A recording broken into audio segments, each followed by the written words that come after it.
Aleluia. Amém. No capítulo 1 até o capítulo 3, né, de Romanos, né, Paulo ele vem mostrar que o ser humano eles estão em situação igual, né, em pecado, né, tanto os judeus como os gentios. Né, ele vem mostrando isso, né, claramente ele vem separa os judeus e os gentios, e depois ele diz que tanto um como o outro está em igual situação, em pecado. E aí depois ele vem falar sobre a questão de salvação, né? Principalmente aqui no capítulo 8, né? Que nós vimos alguns dias atrás, né? Que ele vem falando a questão de andarmos no Espírito, né? De sermos cheios do Espírito e que há essa lei do Espírito, da vida, né? Senhor Jesus. E ele vem falar sobre essa questão de salvação. E quando a gente chega aqui no versículo capítulo 9, ele vem falar algo a mais, que além da salvação, Paulo vem mostrar agora a eleição. Né? A eleição que Deus faz, que Deus fez e fará, né? Baseado naquilo que ele bem entende, né? A eleição é Deus quem escolhe, né? Senhor Jesus. Humanamente falando, né? Eu às vezes gosto de ver assim, que nós escolhemos. Nós temos que ir até o Senhor e recebermos a vida dele, buscarmos o Senhor, né? Irmos até o Senhor, porque o Senhor está todo o tempo de braços abertos, né? Esperando por nós. Tanto nós, né, que já recebemos a vida de Deus, como as pessoas que ainda não receberam. O Senhor está sempre esperando. Mas aos olhos de Deus, ele escolheu cada um de nós. Senhor Jesus. Ó Senhor Jesus. E aqui no início, né, ele diz assim: digo a verdade em Cristo, não minto, testemunhando comigo no Espírito Santo a minha própria consciência. No capítulo 8, versículo 16, ele vem falando, diz assim, né, 8:16 de Romanos. O próprio Espírito testifica com o nosso Espírito que somos filhos de Deus. Então aqui ele vem dizendo que o Espírito de Deus, que o, um E maiúsculo, né? Então, o Espírito de Deus testifica com o nosso Espírito, o Espírito minúsculo, né? Que somos filhos de Deus. Então, ele está dizendo que o Espírito de Deus está agora mesclado junto, unido ao nosso Espírito. Então, o Espírito de Deus junto com o nosso Espírito. Aqui ele vem falando algo bem parecido, quando ele diz assim, testemunhando no capítulo 9, versículo 1. Testemunhando comigo no Espírito Santo, a minha própria consciência. Então, aqui ele já vem dizendo que o Espírito está mesclado com a sua consciência. Não só mais com o seu Espírito, mas agora com a sua alma, com a sua consciência. Então, a gente vê aqui a mistura de Deus e o homem. Né? Aquilo que a gente tanto fala, né? Aquilo que a gente tanto espera. Né? Quando nós recebemos a vida de Deus, né? Deus mistura o seu Espírito com o nosso espírito. Né? E esse espírito, ele vem de dentro para fora, nos moldando, nos aperfeiçoando, né? Dando crescimento. Então é justamente isso que Paulo está dizendo, que agora o espírito não está mais só testificando com o espírito, mas agora ele diz que está testificando também, né? Dando um testemunho, né? Com a sua própria consciência, ou seja, já está misturada. Então a gente vê aqui a mistura de Deus e o homem. Né? Então, essa é a que nós buscamos, né? Nos misturarmos, né? Com Deus. Estarmos mesclados, né? Nosso espírito com o Espírito de Deus. E nossa alma com o nosso espírito que está mesclado com o Espírito de Deus. Né? Senhor Jesus. Ó Senhor Jesus. No versículo 2, 2 e 3, ele diz assim: tenho grande tristeza e incessante dor no coração, porque eu mesmo desejaria ser anátema, separado de Cristo por amor dos meus irmãos, meus compatriotas, segundo a carne. Isso aqui eu lembro de Moisés, né, lá em Êxodo, capítulo 32, Moisés fala algo parecido. 32, 30 ao 33. Diz assim: No dia seguinte, disse Moisés ao povo: Vós cometeste grande pecado. Agora, porém, subirei ao Senhor e porventura farei propiciação pelo vosso pecado. Tornou Moisés ao Senhor e disse: Ora, o povo cometeu grande pecado, fazendo para si deuses de ouro. Agora, pois, perdoa-lhe o pecado. Ou se não, risca-me, peço-te do livro que escreveste. Então disse o Senhor a Moisés: Riscarei do meu livro todo aquele que pecar contra mim. Então, o 32, Eliel. Agora, pois, perdoa-lhe o pecado, ou se não, risca-me, peço do livro que escreveste. Isso aqui é o que Paulo estava dizendo, né? Ser anátema por amor dos judeus, ser anátema por amor daqueles que tinham os desígnios de Deus, né? E ele tinha amor por eles, né? Apesar de tudo o que os judeus tinham feito, né? Até nesse episódio, né? Eles tinham o quê? Feito esse bezerro de ouro, né? Senhor Jesus. E aí Paulo aqui em Romanos, voltando para Romanos,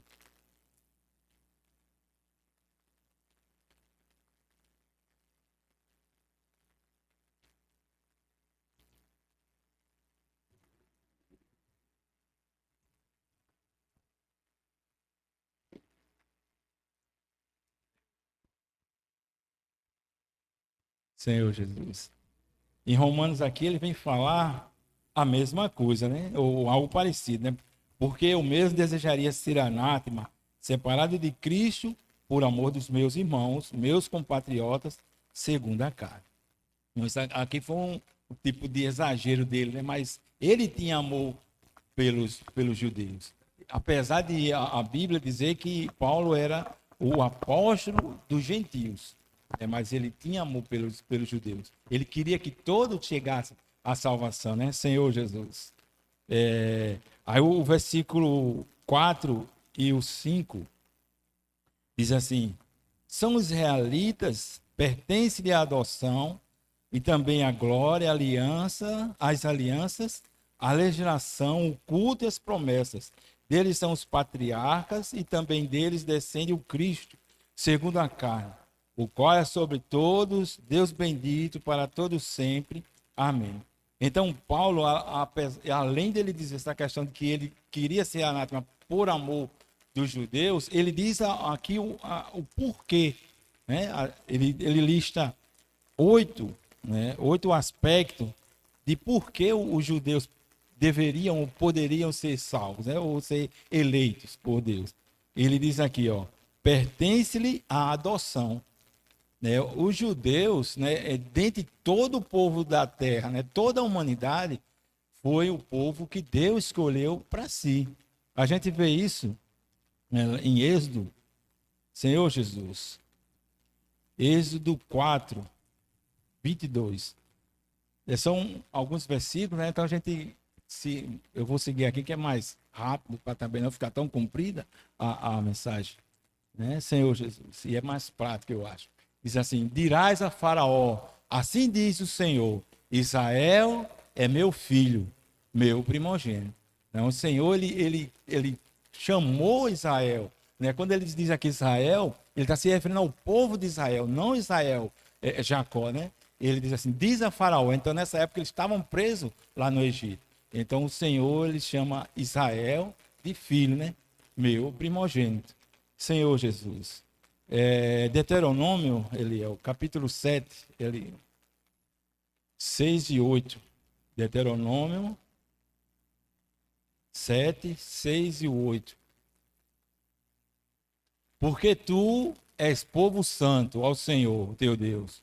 O Senhor teu Deus te escolheu para que ele fosse o seu povo próprio, de todos os povos que há sobre a terra. Não vos teve o Senhor afeição, nem vos escolheu porque fosse mais numerosos do que qualquer outro povo, né? Qualquer povo, pois éreis o menor de todos os povos, mas porque o Senhor vos amava e para guardar o juramento que fizera a vossos pais, o Senhor vos tirou com mão poderosa e vos resgatou da casa de servidão, do poder de Faraó, rei do Egito. Então aqui o Senhor diz assim, olha, eu escolhi vocês, não é porque vocês são um povo numeroso, um povo grande, né? Um povo assim, de muita coisa, né? Muitas pessoas. Pelo contrário, vocês são um povo de pouca quantidade, né? Como ele disse com a igreja, né? Um povo, um pequeno rebanho. Senhor Jesus.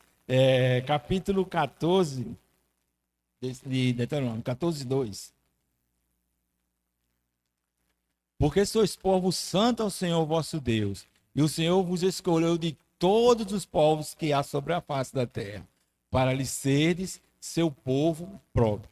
Isso aqui é um privilégio de Israel, ser o povo de Deus, o único povo, né, naquela época que o Senhor escolheu para ser seu povo, né, seu filho.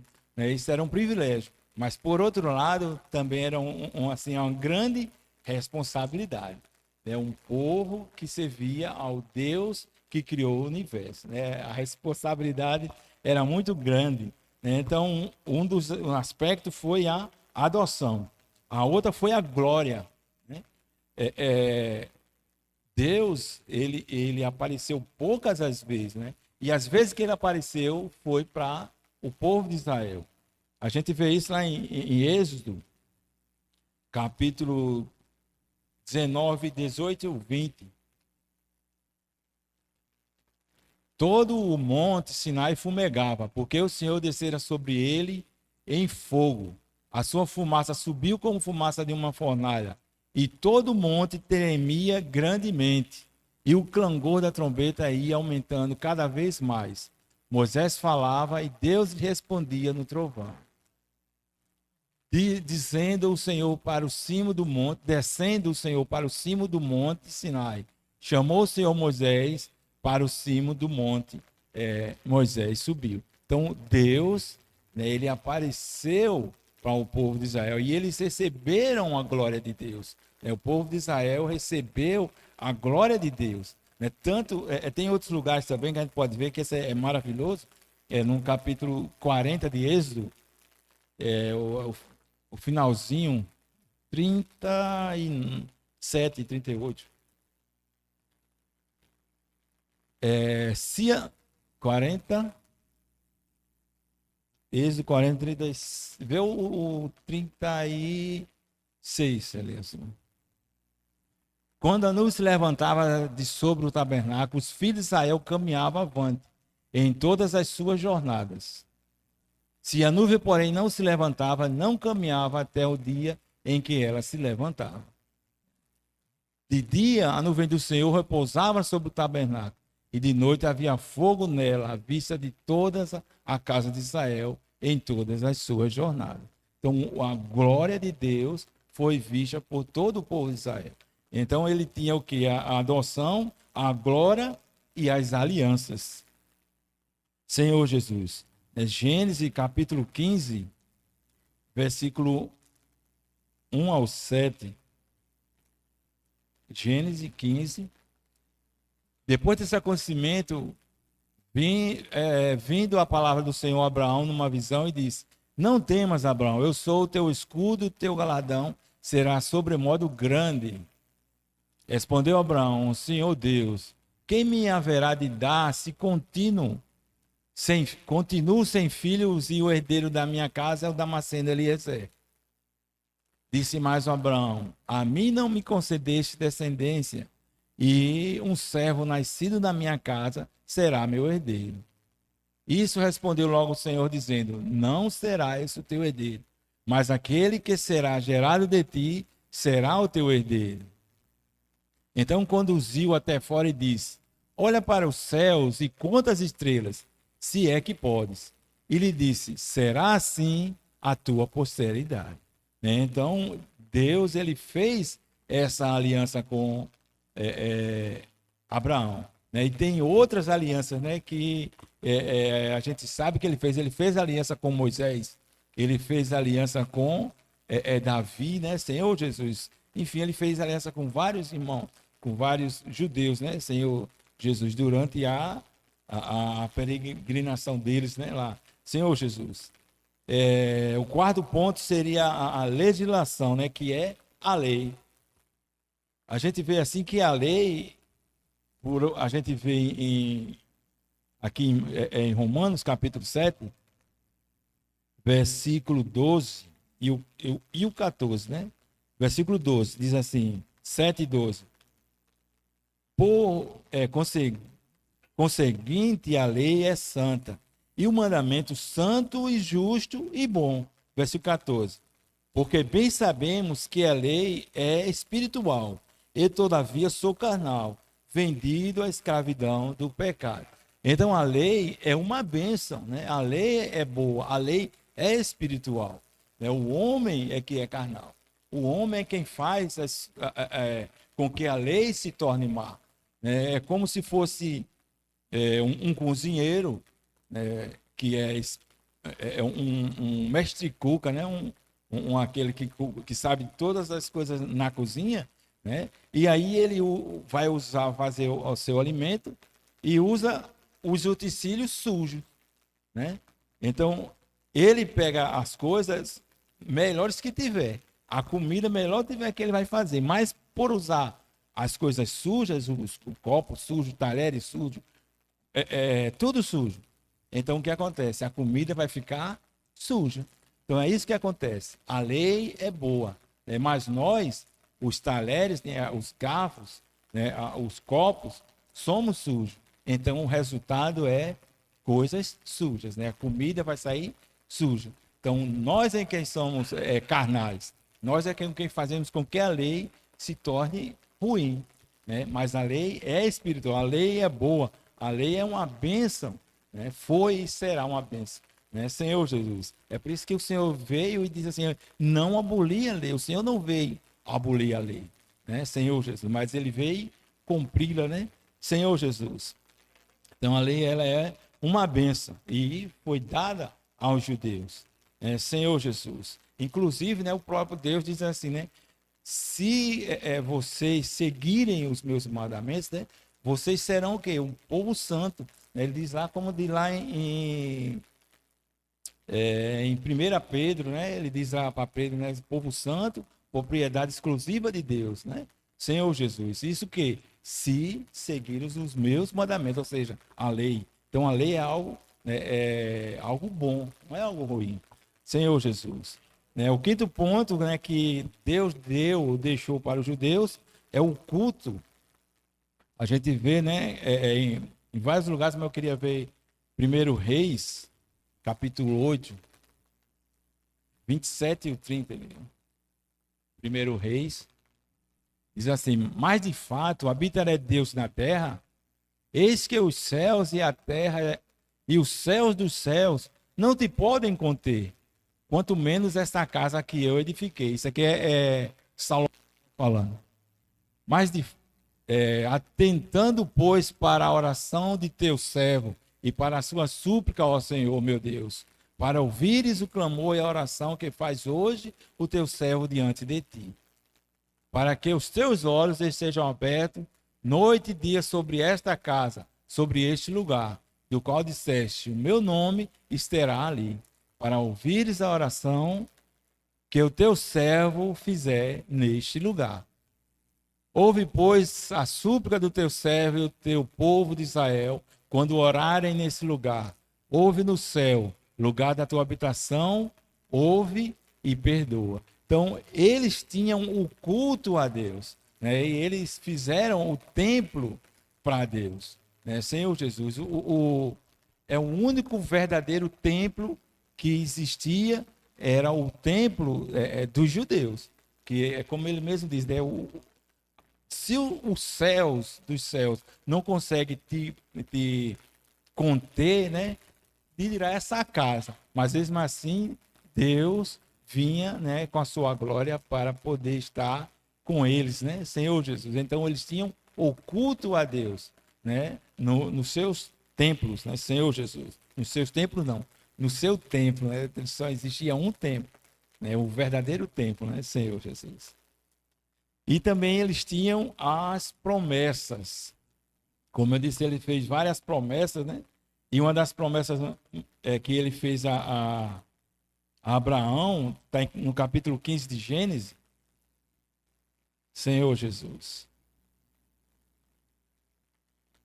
Capítulo 15, versículo 17 e o 18. Senhor Jesus.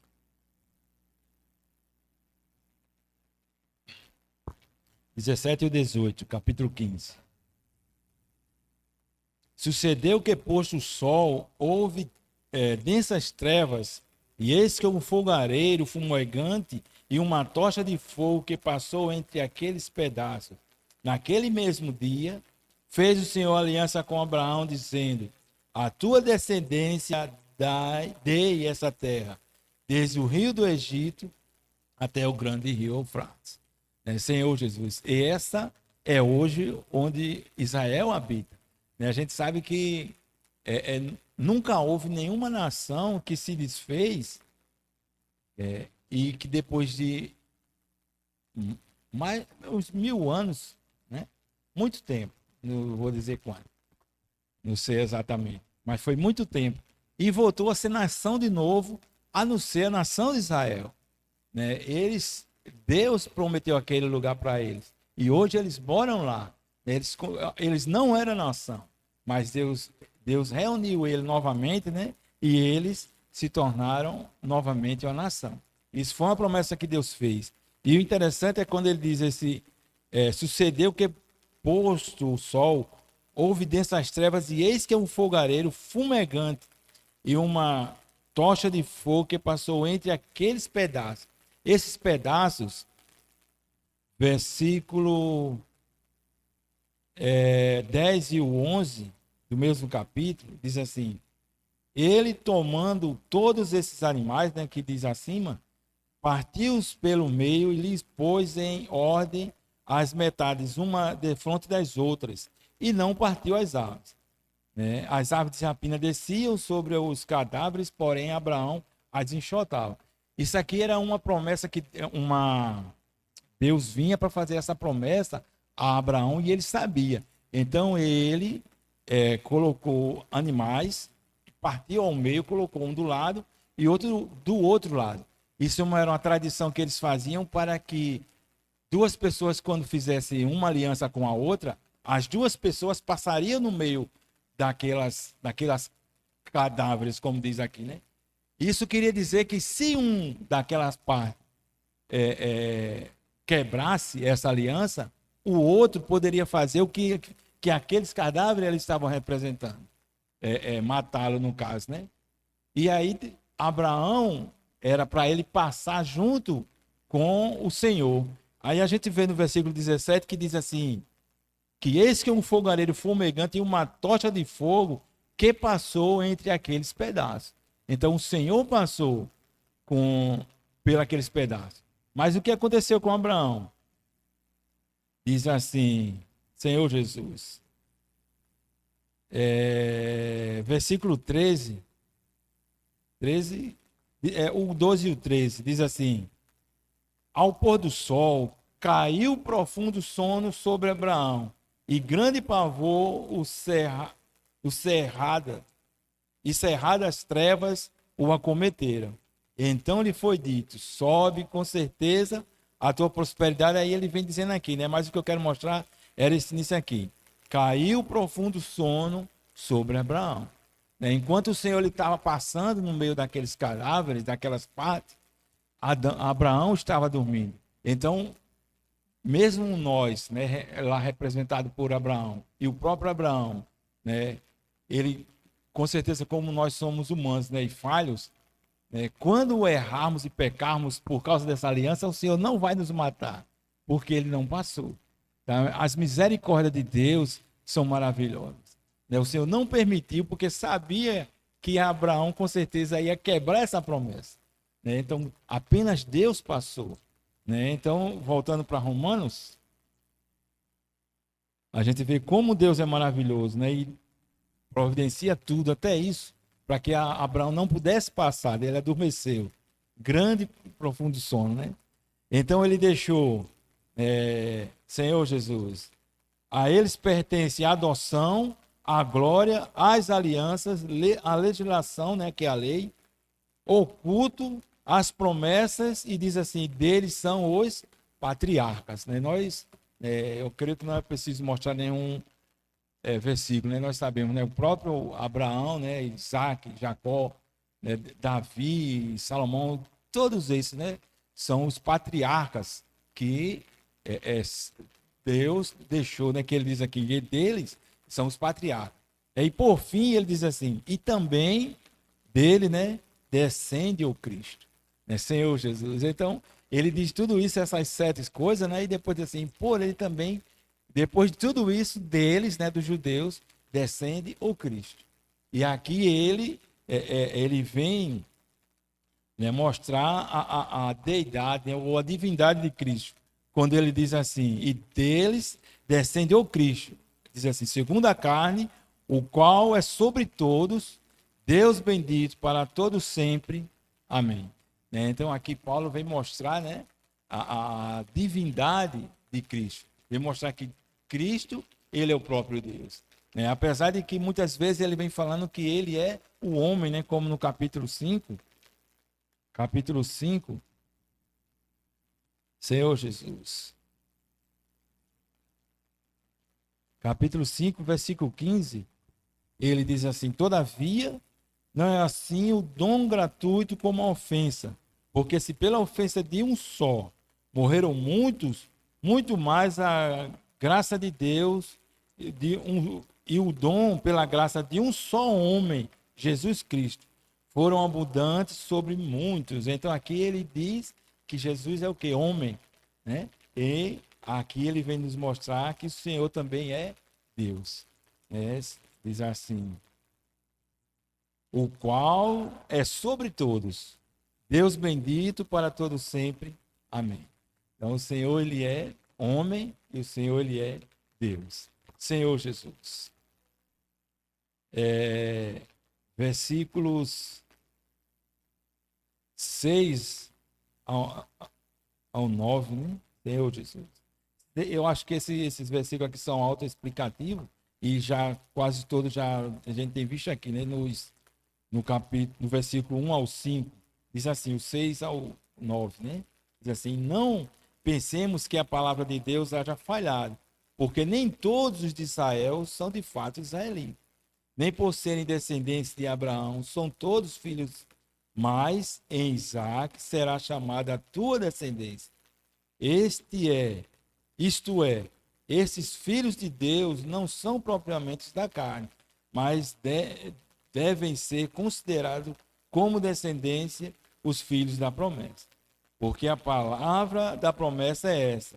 Por esse tempo virei a Sara, né, terá um filho. Virei e Sara terá um filho. Né, Senhor Jesus. A gente vê isso em Gênesis capítulo 21, versículo 11 e 12. Senhor Jesus. Quando Abraão fala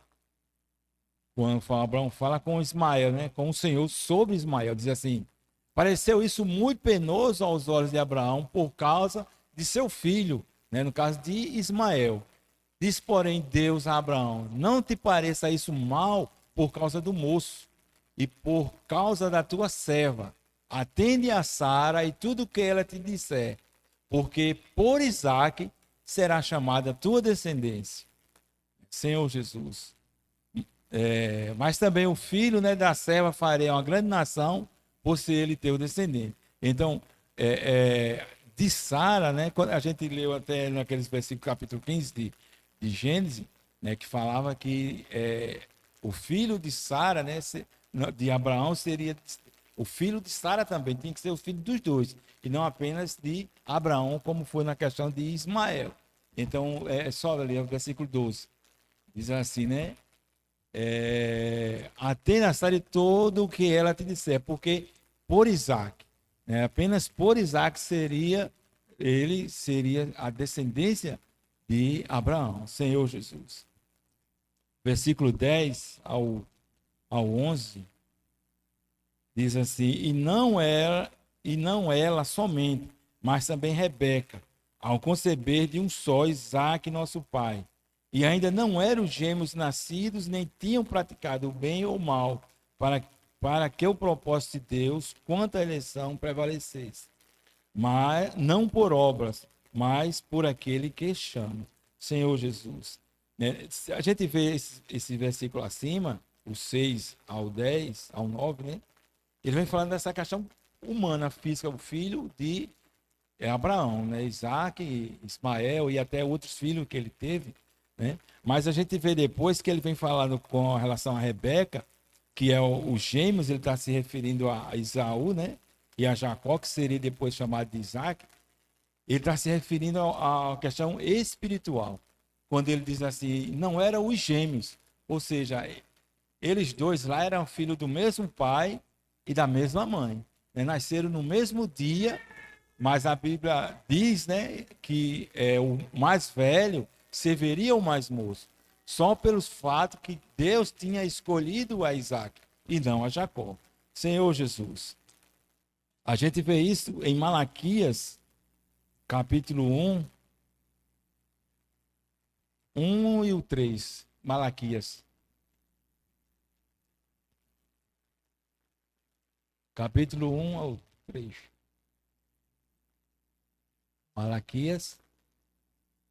Malaquias 1, do 1 ao 3. Sentença pronunciada pelo Senhor contra Israel por intermédio de Malaquias. Eu vos tenho amado, diz o Senhor, mas vós dizeis, em que nos temos amado? Não foi Esaú, irmão de Jacó? Disse o Senhor,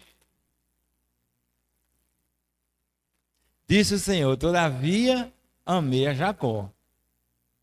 Porém aborreci a Esaú e fiz dos seus montes uma assolação e dei a sua herança aos chacais do deserto. Então, ele está se referindo a Jacó e Esaú. São, no caso de Isaac e Ismael, né? Ismael era apenas filho de Abraão, né? E Jacó era filho de Abraão e de Sara. Mas aqui os dois eram filhos da mesma mãe, do mesmo pai, nascido do mesmo dia, né? Mas aí o Senhor escolheu, né, a Isaac e não a Esaú, né? Senhor Jesus. E a Bíblia diz o que ele, porém, me aborreci de Esaú. Então, a escolha é o Senhor quem vem fazer. Né? Nós estamos aqui porque o Senhor nos escolheu. Em Romanos, capítulo 11, Senhor Jesus, ele diz assim, 11, 3 ao 6, diz assim, Senhor, mataram os teus profetas, arrasaram os teus altares, e só eu fiquei, e procuram tirar minha vida. Que ele disse, porém a resposta divina, reservei para mim 7.000 homens que não dobraram os joelhos diante de Baal. Assim, pois, também agora, no tempo de hoje, sobrevive um remanescente segundo a eleição da graça. E se é pela graça, já não é pelas obras. Do contrário, a graça já não é graça. Então, o Senhor escolheu a Jacó e aborreceu a Esaú. O Senhor escolheu a cada um de nós. Né? O Senhor fez as suas escolhas, né? Senhor Jesus. E o que nós temos que fazer hoje é apenas agradecer, né? E por fim, eu queria ver Efésios, capítulo 2, versículo 8 e 9.